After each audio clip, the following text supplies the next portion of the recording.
The other thing is this, soleal line. You see this all the time. Very common. And the biggest concern is to think that there's an osteosarcoma or that there's infection here.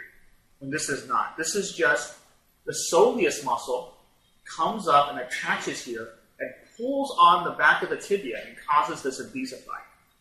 And it always goes this way, lateral to medial down the tibia. You always look for this direction. You don't want to call this infection. You do not want to call this osteosarcoma. This is normal.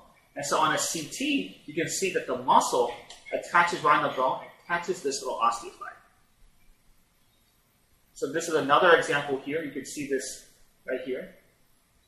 And I bet you if you look at a lot of studies on your tibia films, you'll see a little bit of that on almost everybody. Sometimes it can look very, very ugly. Tug lesion origin of the soleus, it can mimic periostitis from trauma, tumor, or infection. It always extends lateral to medial down the upper 1/3 of the tibia on the back part. You can also see similar changes in the fibula because the soleus also attaches to the fibula. So here's an example of the soleal line that I just showed. You can see the lesion here. You don't want to confuse this with a stress fracture. And this, you can see, this is also a lot of periosteal reaction. But now this one, you see a fracture line. And then this is an osteoid osteoma.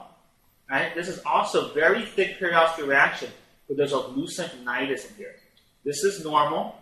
This is trauma. This is a tumor.